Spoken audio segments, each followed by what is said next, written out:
It's just inspired. Mr. J.H. inspired himself. Salutations, wherever I'm meeting you from. Before we jump into this new presentation, there's a story I've been meaning to tell for quite some time. You see here, many of you know I'm awfully proud of getting my second master's degree in school counseling from the University of North Carolina at Chapel Hill. That pride is not why I have this towel. No. Irony here too. This is the 2017 national champions. In 2017, I was celebrating a master's from Stony Brook. I was not admitted to Chapel Hill yet, although I would eventually do that in 2019, completing a childhood dream of becoming a Tar Heel academically. But I want to tell you the story on how this beach towel came into my possession. You see, after completing my second master's degree in school counseling, I would take a position with an amazing elementary school in the Durham Public Schools, DPS.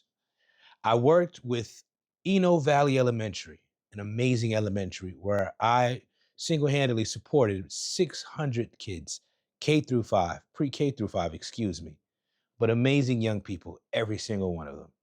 And I'm sure throughout this journey, you'll hear more and more stories about the young people I've met there, because it's those young people that are really the lifeblood behind why I even came to Baltimore, and why I felt like Just Inspire had to happen. It's the work I did there with them. And there's many stories I can tell you, but I really want to tell you something today about my UNC champions. There was a young man I used to work with at Eno Valley. We're gonna call him C because I want to protect his confidentiality. I want to protect him. But little C, he's probably not little anymore. You're probably actually, you might still be a little bit. You might be in middle school now, if I'm correct, because this is going back about 6 years ago. And when I met you, you were in, I believe, between first, second, or third grade, one of those. So you're either in middle school or you're starting high school. Okay. But when I met Lil C, had what you called opposition defiant. It's a disorder where that's plagues young men. And I believe in a lot of places, young men are charged with this and they don't even actually have it. Because a lot of times in education, being overwhelmed with women, a lot of times, and this is not to be sexist, but sometimes what women see as defiance is not clearly defiance. And when young men, boys, typically get punished or they are misrepresented because the people that are commenting on their behavior aren't necessarily equipped or specialists in that behavior. I myself, I was left back in the first grade, not because I struggled academically, just because I was a bit more quiet. I don't mind talking about it because I've exceeded beyond that. And I did it in spite of what they did to me, because by putting me behind, that made me, every year of my life, I had to be in class with kids that were immature in comparison to me. I've always been more mature than my peers. And that was set up because when they left me back, I was literally a year older. And I've always observed that behavior and noticed when I socialize, the people that I like to hang with the most are always older than me. Even in my friend circles, you'll notice there's always something about me that's just a little different than all of them. There's a poise that I have. And that's just because I've always been dealing with having to be the wiser one, a more mature one. But this isn't about me. This is about C. And because I had that experience as a young man, when I meet young men that have labels, I'm quick to do all I can to deconstruct that, because I know that a lot of that stuff's not true. It's just what they tell us about us. But just because somebody tells you something doesn't mean it's true. You see, one of the things that I hope you learn from listening to me is that we have to be cognizant to recognize who's giving me feedback. Are you qualified to speak on the things that you're talking about? People give labels all the time that they're not qualified to apply, yet they do it nonetheless. But we're the fools for listening to them. But once you know better, you do better. That's why we're here. All right. And so, anyway, working with this young man, little C, I'll be honest, initially I didn't know what to think. When I first saw some of his behaviors, it was out of this world. Like, I mean, a kid could literally just get up and be on the floor, folding his arms like he don't want to do nothing. The behaviors were just insane. But I took a liking to him, and I would meet with him one on one. And one of the things we started to do was we would play Connect Four together. I would sometimes let him win, but me being the man that I am, I usually crushed his spirit. I think that it gives you character. And it gives you character. And if you're a real one, you'll learn and figure out how to win. And so that's the business that I went into to try to take him down as best I could. And he became quite fond of this and would look forward to it. Whenever he would see me in the hallways, he'd look to me and want to reach and be like, "Can I come with you?" And I would tell him, "You can absolutely come see me, but we have to earn these privileges because you're here to go to school. So there's work that you have to do." And I'm always watching. So I have an idea because I'm curious to know how you're progressing in school. So what if once a week we meet, we talk briefly, just follow up on how school going, like the necessary stuff. Are those knuckleheads bothering you in the classroom? How's the teacher? How's the work? And how are you? And then we can play some more Connect Four. And we just start doing this. The young man's behavior started to improve. Was he perfect? No, nobody's perfect. But his behavior improved. We did not give him any medicine. He may have been getting medicine for other things, but my practices don't require medicine. They just require commitment and discipline and repetition. And nonetheless, his behavior did improve. And we started, and we were meeting regularly, and I could just see his behavior. Now, I want to tell you guys, we had there are two monumental events that happened. One that signifies this towel, and another, as a school counselor, I often run 504 IEP meetings. That's because it's my job to make sure that all students are getting the best education possible, and that if there are any supports they may need, that we are doing all we can to accommodate those needs. And I take that very serious because I know a lot of us in life, adults included, are going through life doing all we can without the supports we need. And oftentimes we're criticized about it instead of supported. And so I take that with me when I work with the youth, doing what I can to make sure that they get the help that they need so that they can grow to be their best. I'm tired of seeing people grow flowers with dirty water. So I do what I can to give you something clean, something clear. So I run these meetings often, always trying to be student-centered, trying to put their needs and things in the forefront. I didn't tell you guys, but Little C is white. And I don't know if you realize this, but I'm African American. I'm by definition Black. That's what they would describe me. I think I'm much more than that, but I know we're in America, and I know how color a lot of you guys are stuck on that stuff. You know what I'm saying? But just want to add that little caveat that this is a story of a Black male educator and a young white boy, excuse me, and how just having a man in your corner, regardless of race, can make all the difference. And why we need to do more to get more men in the buildings, because there are so many students like little C that need help. And the only person that can do it is a man. And our schools do not do enough to bridge up the gap. And we talk about Black men, we're talking about, you're looking at less than 2% of the population. It's really rare to see me. So I'm not talking trash when I say I'm one of one. Now, I had to let you know that young C was white because I think what happened next, it just speaks volumes to the power of the work that we do.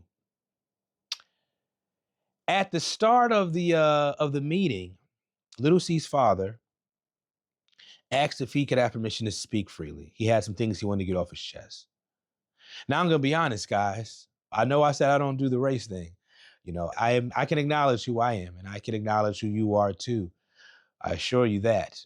But I just know that there's so much more to us than just what meets the eye.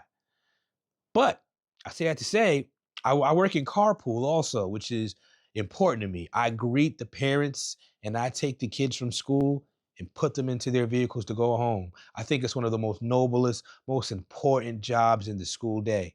I also greet these children in the morning. It stabilizes them. They see somebody that represents security, love, warmth. They see me in the morning, and I'm the last person they see as they descend to go home. So I really take my job serious. While I'm in that parking lot, it was like I told you, we have 600 kids. I do what I can to try to line up the kids by going around talking to the cars. I would often see Chandler's father. He was a man of very few words. Now, granted, we're in the Carolinas, so we're in the South. So you can imagine sometimes when you have a black and a white man, there's not much to be said. Many thoughts can come awry. And I'll let some of your imaginations play with that. Because what happened at this meeting next dropped my jaw. It's one of the most affirming moments. And I tell you now, I believe it's when God spoke to me through another man and said, Justin, this is what I made you to do. This is your Illmatic. He says, he says, it's just me and my wife, we've had Little C in the school for several years now. And I really appreciate you all. I know my son can be a lot to handle, but I just have to tell you, and his voice cracked when he said this, and I'm kind of cracking a little too as I remember it.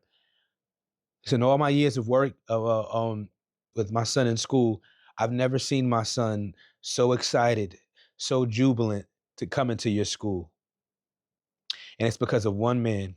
It's because of Mr. Tucker. The impact and change he's made on my son's life, I cannot tell you in words how much it means to me. But that's not where it stops. It got deeper.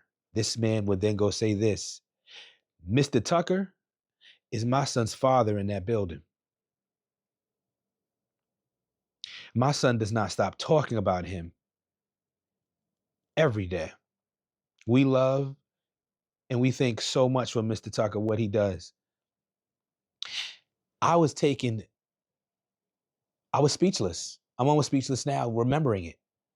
You see, we hadn't said much to each other up to that moment. It was just the head nod.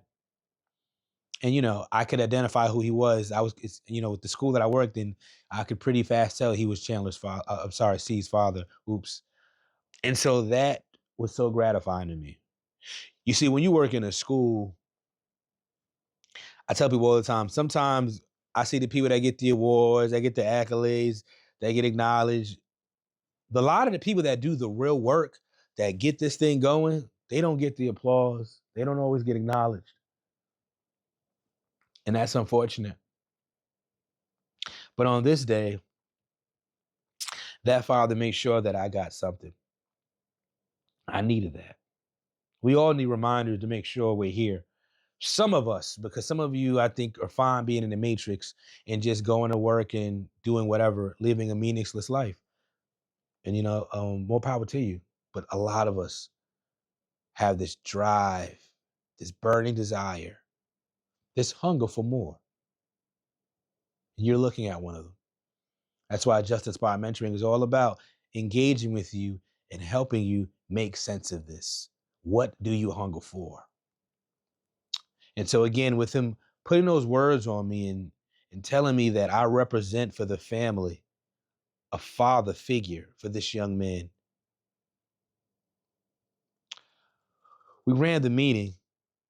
And later next week, one day, I believe it was the afternoon, was putting Little C in the truck. His dad drove a orange pickup truck. Then he later transformed to a SUV. But they throw the flag on me. They said, yeah, me and C went to a game and we saw this and we felt like you needed to have it. Champion. Champion.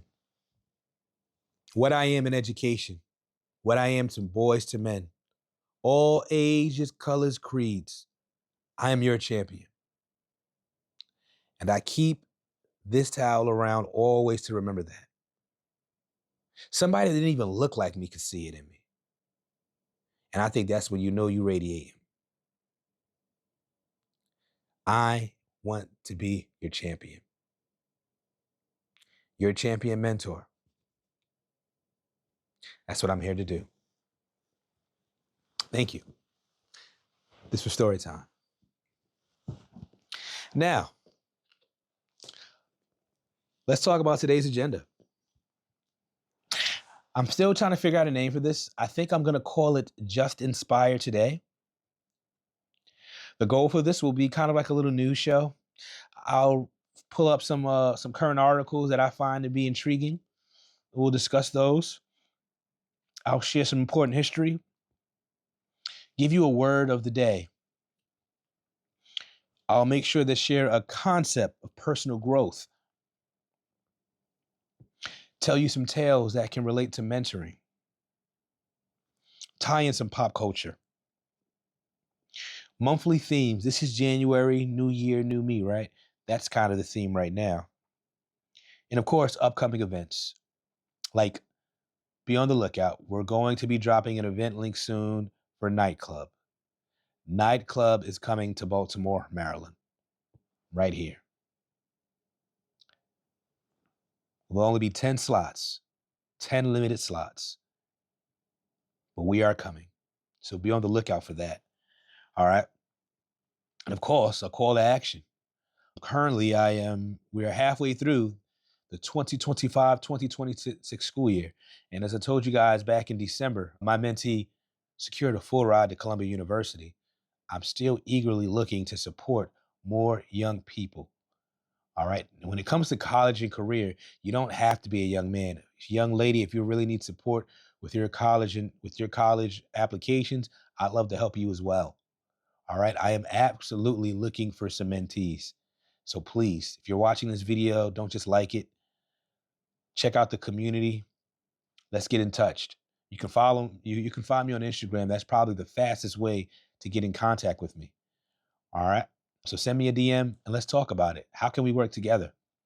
And which goes to my last thing. I am trying to build a production team as well as a junior mentor team.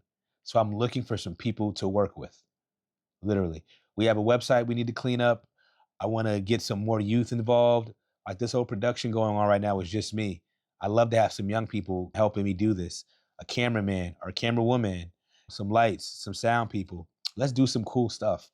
Let's make a movie together. We can do whatever we want together. We can make it happen. So again, if you're watching this, you're feeling moved, you want to get involved, you want to do something, don't put limits on what I can do. You'll be surprised. Give me a try. All right. And I want to give a shout out to the new subscribers, especially the ones at Lansdowne High School.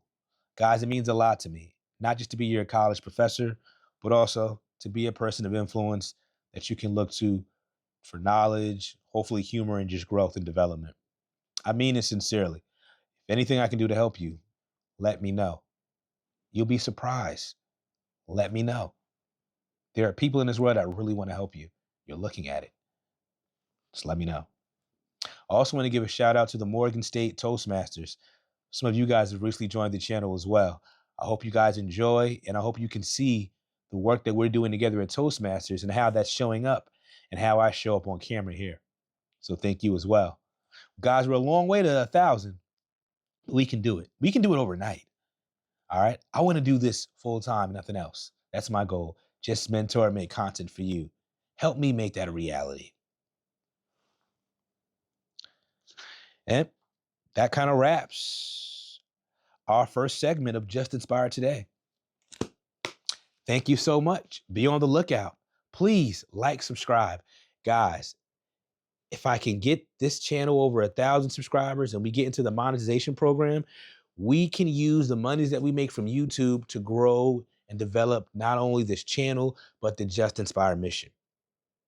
Work does not happen for free. Somebody must pay the bill. And we know how expensive it is in America right now. So you can imagine for someone that doesn't even work full time, this is quite a bill that I'm paying.